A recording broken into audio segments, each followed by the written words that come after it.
Baik, balik kembali cerita. Malam ni I'm actually overwhelmed sangat sebenarnya. So saya kena buat live juga. Saya nak bawa berita ni. So saya tak boleh buat live lama, tapi saya ceritalah pengalaman saya dengan YB Salahuddin Ayub, tuan-tuan. 2 hari lepas, YB Salahuddin dilaporkan telah dimasukkan ke hospital akibat pendarahan otak. Doktor sahkan Salahuddin alami pendarahan otak. Doktor pakar mengesahkan Menteri Perdagangan dan Kos Sara Hidup Datuk Salahuddin Ayub mengalami pendarahan otak. Sahabat beliau Syakirin Husna dalam satu kenyataan berkata Salahuddin kini sedang menjalani pembedahan di Hospital Bahiyah Alustar Kedah.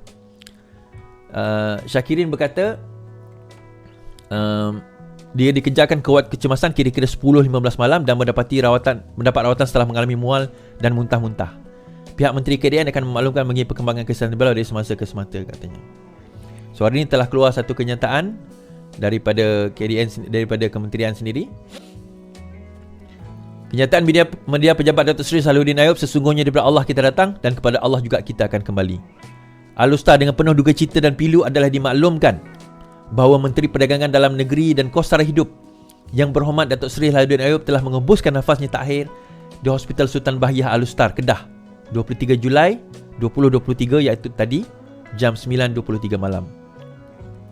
Jenazah Allahyarham sedang diuruskan untuk dibawa pulang ke rumah ibu Allahyarham di Kampung Serkat, Koping Tenggek, Tanjung Piai. Kopi Tenggek, Tanjung Piai. Pihak pejabat Menteri KPDN akan memberikan maklumat lanjut mengenai proses pengurusan jenazah dalam masa terdekat. Sehubungan dengan itu, pihak keluarga Allahyarham merakamkan setinggi-tinggi penghargaan dan ucapan terima kasih yang tidak terhingga kepada semua pihak dan ingatan yang diberikan terhadap Allahyarham selama ini. Keluarga Allahyarham juga ingin berterima kasih kepada semua doktor petugas Sultanah Bahiyah Alustar. Semoga roh Allahyarham ditempatkan di kalangan orang beriman. Amin ya rabbal alamin. InsyaAllah kita semua yang beragama Islam, apa kata kita baca Al-Fatihah, kita sedekahkan kepada beliau. Dan juga saya juga nak tunjukkan juga dua rakan saya juga ni yang meninggal dunia, pejuang. Ini bukan baru-baru ni lah. Ini beliau meninggal kira-kira 18 April yang lalu. Saudara Salzali bin Muhammad daripada Keadilan Melaka, Ketua Penerangan Masjid Tanah Melaka. Kemudian Saudara Nelson Rizal bin Razmi meninggal dunia 18 April juga. Dua sahabat saya dalam tempoh lebih kurang masa sama meninggal dunia. Dan insyaAllah apa kata kita ambil masa sedikit untuk yang bukan Muslim, untuk yang bukan Islam, kita ambil masa bertafakur, berdoa cara masing-masing. Tapi untuk yang Islam, apa kata kita sama-sama membacakan Al-Fatihah dan kita niat sedekahkan pahala Fatihah itu kepada Allahyarham si mati, Allahyarham sahabat-sahabat kita yang saya sebutkan tadi dan juga yang lain-lain, insyaAllah. Al-Fatihah.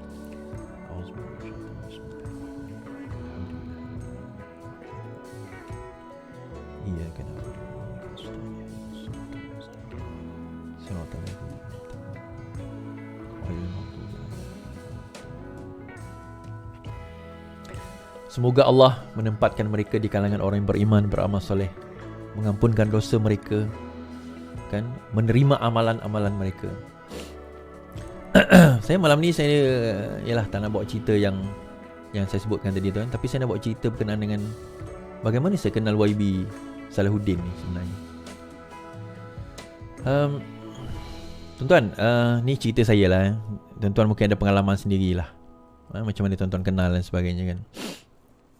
Ni nak dengar tak apa, tak dengar tak apalah Sebenarnya saya mengenali watak YB Salahuddin Ayub ni, saya tak pernah berjumpa dengan beliau sebelum ini. Sebelum ini saya tak pernah kenal. Kami cuma kenal melalui politik dan saya kenal dia sebab ialah dia pimpinan dalam amanah. Dia orang tertinggal dalam amanah sebagainya. Saya tak pernah kenal beliau secara personal, secara rapat.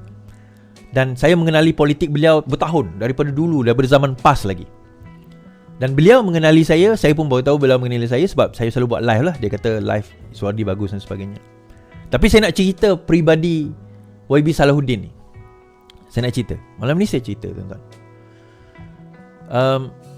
Pertemuan kira-kira yang betul-betul saya bertemu dengan beliau ialah dalam satu program di Genting pada masa itu, bukan atas Genting tu, dekat bawah tu, satu hotel di program yang dianjurkan oleh satu NGO lah, dan beliau hadir, Wabi Salahuddin hadir, dan itulah kali pertama saya berjumpa. Tahun ini juga sebenarnya saya berjumpa, tapi itu kadang-kadang saya kata itu rezeki. Sebelum saya cerita perjumpaan itu, sebelum ini saya ada masalah bila amanah ada dia incline, dan juga beberapa orang DAP dan juga beberapa orang amanah incline kepada Atok, kepada Mahdi.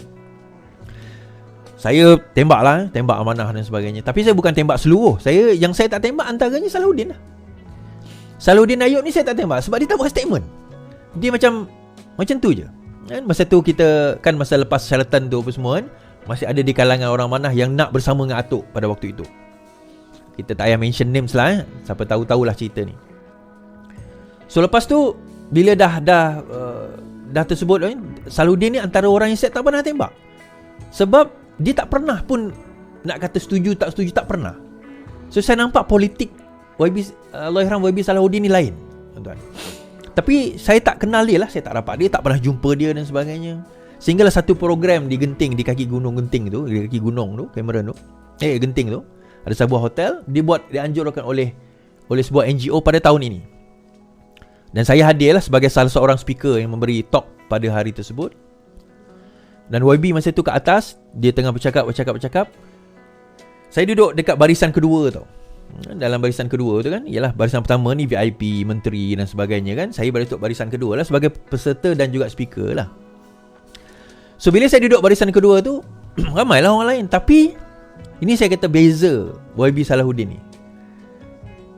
So masa dalam ceramah tu, dalam dia bagi address tu, dia cerita, dia panggil audience, dia sebut nama Iswardi tu 3 kali. Sebab topik itu berkenaan dengan social media. So dia kata Iswardi ni, kita ambil contoh Iswardi ni, kita kena ikuti Iswardi disebut. Iswardi. So saya macam, kenapa dia sebut Iswardi? Kan, siapa saya?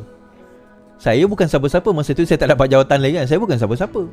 Kenapa nak kena sebut Iswardi? Yalah saya ada live, saya buat live sebagainya. Itu jelah yang saya buat.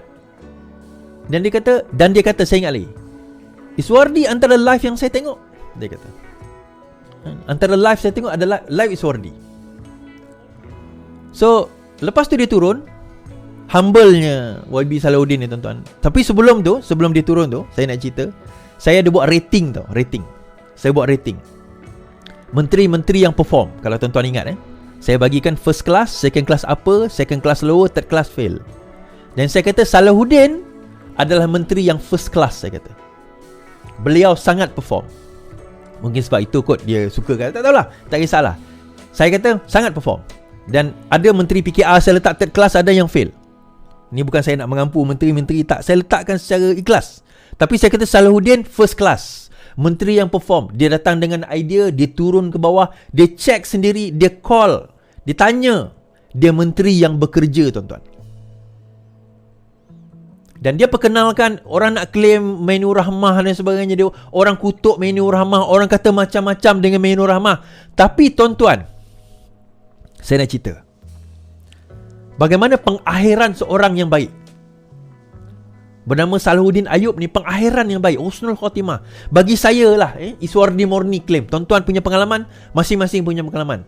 Bagaimana beliau meninggalkan legasi dalam keadaan harga barang pada waktu itu melambung naik bila kita take over. Dia meninggalkan harga legasi supaya ada penetapan makanan kurang daripada RM5 dengan nutrition yang ada karbohidrat, ada sayur, ada protein dan ada air kurang daripada RM5. Siapa yang mulakan, tuan-tuan? Salahuddin Ayub. Tuan-tuan, dia mungkin tak bagi makan orang miskin secara personal, mungkin ada bagi kan? Tetapi dengan benda itu saja, perbuatan itu saja sebenarnya, dengan membuat ketetapan tersebut, sebenarnya itu adalah satu perkara yang sangat mulia, tuan-tuan. Sangat mulia.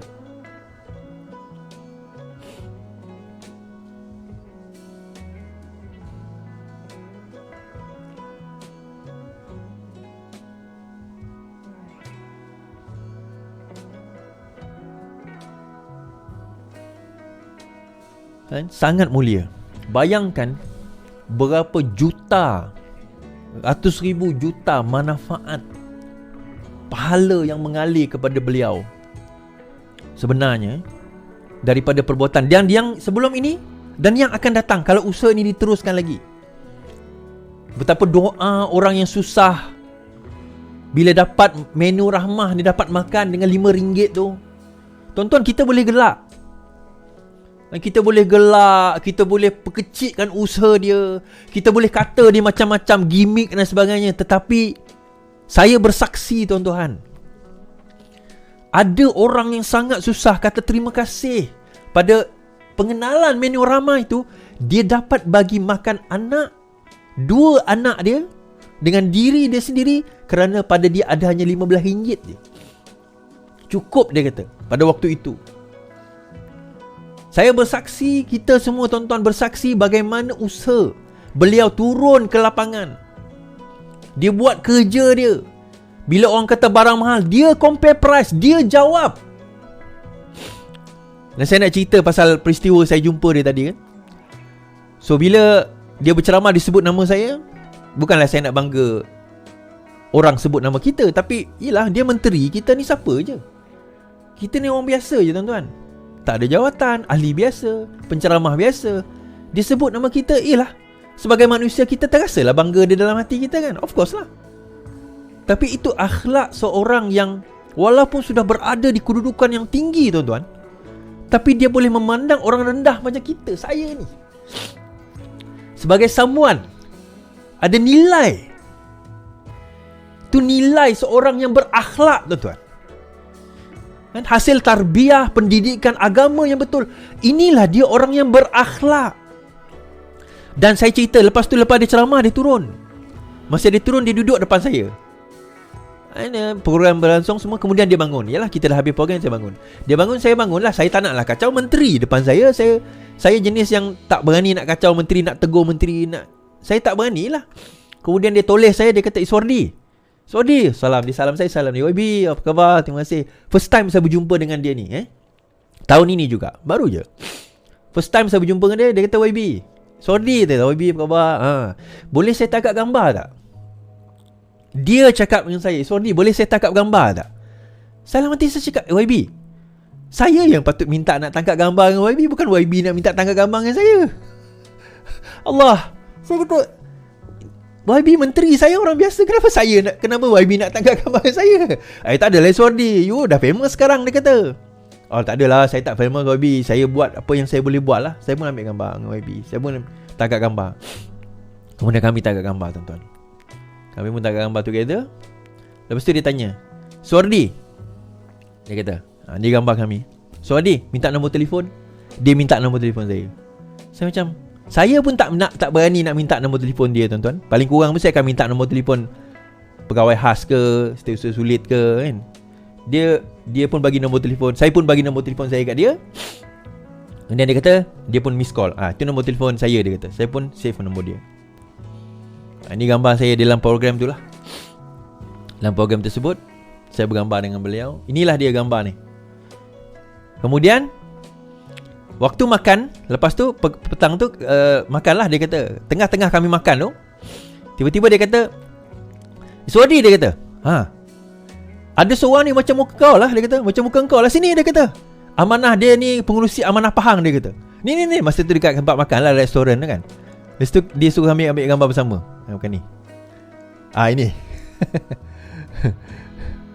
Kan. Dia suruh ambil gambar bersama. Ni gambar kami. Dia kata, ini macam muka kau lah Is. Dia kata, sini ni, ambil gambar. Saya kata, ya ke macam muka saya? Lepas tu ramai komen dekat situ. Dia kata ada ramai komen lah. Kalau kita baca komen, dia kata pelanduk dua serupa. Dia kata kan, ada macam pelanduk dua serupa, macam-macam lah, sebiji macam kembar. Yalah, macam seiras Selberois. Tak pun orang sangka macam adik-beradik. Tuan-tuan, ni menteri dia menteri tuan-tuan. Berseluruh dengan kita, baik dengan kita, berbahasa dengan kita. Dia umur dia 61 tahun tua daripada saya lah. Tapi dia seorang yang berbahasa, yang berakhlak. Dia WhatsApp saya, tanya khabar. Saya pernah lah sekali dia call saya. Saya cakap, dia call saya. Saya call dia balik. Dia call saya balik. Menteri call kita. Tuan-tuan, ni nak cerita lah. Saya ni tak harap menteri nak contact kita, nak ingat kita. Tak apa, tak payah ingat pun. Tapi dalam ramai menteri selain daripada Fahmi Fazil, ni je lah yang menteri yang pernah contact saya. Betul, serius saya cakap. Menteri lain tak pernah contact saya.